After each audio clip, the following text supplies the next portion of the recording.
Wrong on ERM. Wrong on Euro. Wrong on Brexit. Nigel Farage destroys Blair with one tweet. The arch-Remainer said the decision to leave the EU would torpedo Britain's remaining global clout and be regretted for generations to come.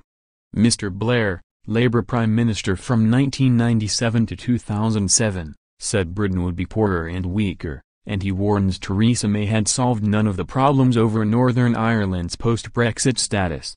The 64-year-old wrote on his website, 2018 will be the last chance to secure a say on whether the new relationship proposed with Europe is better than the existing one. And in an interview on Radio 4 he told John Humphrys Britain needed a second referendum because people didn't know what the terms of the new relationship will be. Mr. Blair's comments have sparked fury on social media with people blasting the former Labour leader and telling him to respect the will of the people. Former UKIP leader Nigel Farage led the attacks, with a simple tweet highlighting Mr. Blair's past record on speculation. The MEP wrote, "Wrong on the ERM. Wrong on the Euro. Wrong on Brexit." TV host Piers Morgan backed up Mr. Farage's comments, saying, "I remember Tony Blair telling me that if Britain didn't enter the Euro, it would lead to financial disaster for the country. Then he told me Britain had to go to war with Iraq because Saddam had WMD. So I'd take his Brexit will be a disaster claims with a pinch of salt." Chair of Labour Leave, John Mills tweeted, "I have always taken arguments to task, rather than individuals. But Tony Blair's repeated efforts to frustrate the will of the British people are wrong-headed, undemocratic, and could leave us with a very bad deal indeed." The official Leave EU Twitter account hit out at Mr. Blair too, writing, "Tony Blair piping up again trying to stop us from leaving a political institution he himself campaigned against and admitted in 1983 had drained our natural resources and destroyed jobs."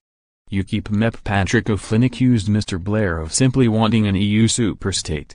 He wrote, "More and more people seem to be realizing the real extremists about Brexit are those, like Mr. Blair, who would block the will of the people in pursuit of a barmy EU superstate.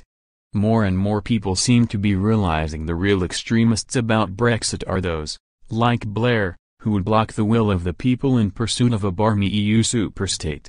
I have always taken arguments to task, rather than individuals. But Tony Blair's repeated efforts to frustrate the will of the British people are wrong-headed, undemocratic, and could leave us with a very bad deal indeed." Many other social media users were infuriated at the thought of another referendum. One user, Chloe Gobel, savaged Remoaner Mr. Blair writing, "Why does Tony Blair think he's still relevant?" The ex-PM has repeatedly called for a Brexit reversal, echoing other critics such as French President Emmanuel Macron and billionaire investor George Soros, who have suggested Britain could still change its mind. But so far, opinion polls show little sign of a change of heart among voters on Brexit, and it is unclear how it could be stopped if both major political parties support the divorce. Supporters of Brexit accused Mr. Blair of undermining both Britain's negotiations with the EU and the will of the people. Richard Rice, who helped found one of the two Leave campaign groups, told Reuters, "Blair and his elitist gang are damaging our negotiating strength, thus damaging our national interest by their continuing efforts to undermine democracy. History will not forgive them."